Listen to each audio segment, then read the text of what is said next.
Hello friends, मैं सी शांतनु पेठे आपका कोच। और आज के इस वीडियो में हम बात करने वाले हैं कि क्या एम्प्लॉयर फाइन लगा सकता है अपने एम्प्लॉइज के ऊपर।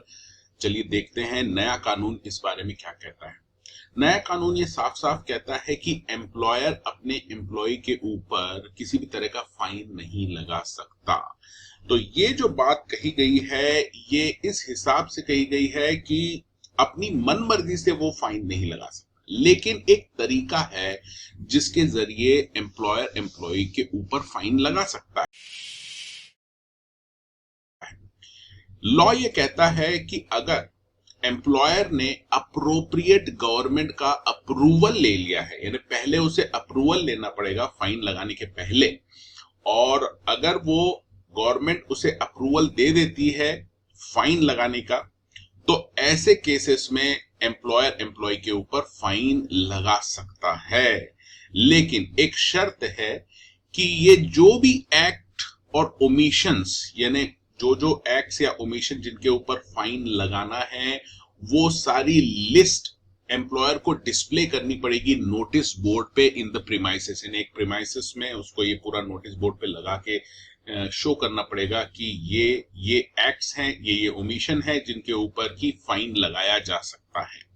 और ये नोटिस बोर्ड पे जब फाइन का पूरा डिटेल लग जाएगा, उसके बाद अगर कोई भी एम्प्लॉई इस तरह का एक्ट या ओमिशन करता है जिसका जिक्र नोटिस बोर्ड पे किया गया है फाइन लगाने के लिए, तो उसके बाद एम्प्लॉयर उस एम्प्लॉय पे ऐसे एक्ट या ओमिशन के लिए फाइन लगा सकता है। अब ये कोई भी एक्ट्स हो सकते हैं, ओमिशन हो सकते हैं जिनके लिए अप्रूवल ऑलरेडी मिल चुका है एम्प्लॉयर को, लेकिन डायरेक्ट वो फाइन नहीं लगा सकता। यानी उसके पहले कि वो फाइन लगाए, एम्प्लॉयर एम्प्लॉय को एक अपॉर्चुनिटी देगा ऑफ बीइंग हर्ड, यानी उसका वो पक्ष पहले सुनेगा, एम्प्लॉय का पक्ष सुनेगा, उसके बाद ही वो फाइन इंपोज कर सकता है उस एम्प्लॉय पे जो भी एक्ट्स या ओमिशन नोटिस बोर्ड पे लिखे गए हैं उसके लिए। अब बात करते हैं कि मैक्सिमम फाइन्स और कितना लगा सकता है। तो देखिए यहां पर क्लियरली लिखा है कि जो मैक्सिमम फाइन एम्प्लॉयर लगा सकता है वो केवल और केवल 3% ऑफ वेजेस, ध्यान से सुन लीजिए, 3% ऑफ वेजेस, रेमुनरेशन नहीं बोला है यहाँ पर, यानी केवल वेजेस की डेफिनेशन आप अलग से देख लीजिएगा मेरे और दूसरे वीडियो में। तो वेजेस का केवल 3%, बस इतना ही वो फाइन लगा सकता है किसी भी एम्प्लॉय के ऊपर उस एक वेज पीरियड में। अब मान लीजिए किसी पर्सन ने ऐसे 10 एक्ट्स किए हैं या ओमिशन किए हैं, तो क्या 3% हर एक्ट ओमिशन पे? नहीं, यहाँ पे टोटल एक वेज पीरियड में मैक्सिमम 3% ऑफ द वेजेस ये फाइन लगा सकता है। एक और बहुत इंपॉर्टेंट बात इसमें कही गई है कि ऐसे एम्प्लॉय जो 15 साल की उम्र से कम के हैं उनके ऊपर कोई किसी तरह का फाइन नहीं लगाया जा सकता, चाहे कितने भी उसने एक्ट किए हों जो कि नोटिस बोर्ड पे मेंशन हो, फिर भी वो किसी भी तरह का फाइन इनके ऊपर नहीं लगा सकता जिनकी उम्र 15 साल से कम की है। ठीक है, तो ये बहुत ही इंपॉर्टेंट प्रोविजन है जो आपको याद रखना है। इसके बाद आगे चलते हैं। अब ये फाइन जो लगाएगा ये कितने दिनों में रिकवर कर सकता है? सबसे पहले तो आप समझ लीजिए कि ये जो फाइन है वो उसकी जो वेजेस हैं, यानी जो भी उसको रेम्युनरेशन दिया जा रहा है उसमें से वो डिडक्ट कर सकता है। अब ये डिडक्ट कब तक करना है ये यहाँ पर बताया है कि जो रिकवरी होगी फाइन की वो 90 दिनों के अंदर अंदर हो जानी चाहिए, उसके बाद वो रिकवर नहीं कर सकता।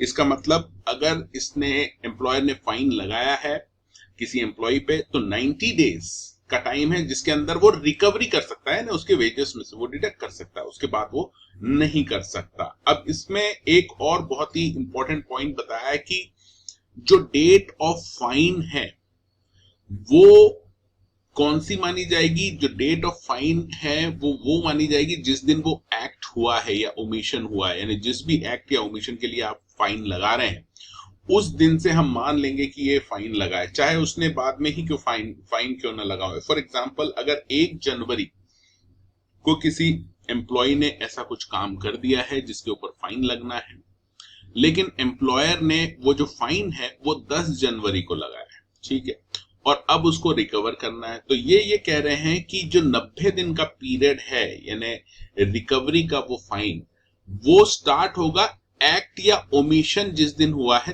तब से, न कि जब फाइन लगाया गया है। तो 1 जनवरी को अगर कुछ काम किया है इस तरह का, तो वहां से 90 दिन के अंदर उसको एम्प्लॉयर को वो रिकवर करना है, उसके बाद वो रिकवर नहीं कर सकता। इसके बाद एक और चीज बोली गई है कि फाइन आप इंस्टॉलमेंट में भी रिकवर नहीं कर सकते, क्योंकि अभी हमने देखा था कि मैक्सिमम फाइन किसी भी वेज पीरियड में 3% से ज्यादा नहीं होगा। तो यहां पर ये कह रहे हैं कि 3% अगर ऐसा है तो एम्प्लॉयर ऐसा नहीं कर सकता कि चलो एक वेज पीरियड में मैं 3% लेता हूं, उसके अगले वेज पीरियड में और 3%, हर वेज पीरियड में मैं इसके ऊपर 3% फाइन लगाऊंगा। नहीं, किसी भी एक्ट ओमिशन के ऊपर वो maximum 3% of the ways period लगा सकता है एक वेज पीरियड में, उसको इंस्टॉलमेंट में वो नहीं लगा सकता। ठीक है, फाइन इंस्टॉलमेंट में वो नहीं ले सकता। तो कहने का मतलब है कि मैक्सिमम फाइन किसी भी एक्ट या ओमिशन जिसके ऊपर फाइन लगना है वो मैक्सिमम 3% ही रहेगा और एक वेज पीरियड में ही वो रिकवर कर सकता है, लगा सकता है। इसके अलावा एक रजिस्टर मेंटेन करने की भी रिक्वायरमेंट लॉ में बताई गई है कि अगर कोई भी एम्प्लॉयर किसी भी तरह का फाइन लगाना चाहता है तो उसको एक रजिस्टर मेंटेन करना पड़ेगा जिसमें कि वो फाइन की तमाम डिटेल उसमें वो नोट डाउन करके रखेगा। अब एक और जो बात इसमें बताई गई है कि अगर फाइन लगाता भी है ये एम्प्लॉइज के ऊपर, तो वो जो भी अमाउंट रिकवर करेगा बतौर फाइन, वो एम्प्लॉयर अपने लिए वो उसका इस्तेमाल नहीं कर सकता। इसका मतलब वो जो भी फाइन रहेगा वो केवल अप्रूव्ड पर्पसेस के लिए ही वो यूज कर सकता है एम्प्लॉयर। जैसे कि यहाँ पे बेनिफिशियल टू एम्प्लॉइज, यानी ऐसा बताया गया है कि ऐसे पर्पस जो कि बेनिफिशियल होंगे सभी एम्प्लॉय के लिए, उन्हीं पर्पसेस के लिए इस फाइन का इस्तेमाल किया जा सकता है। यानी जो भी रिकवरी होगी फाइन से वो एम्प्लॉय के वेलफेयर के लिए ही खर्च होगी।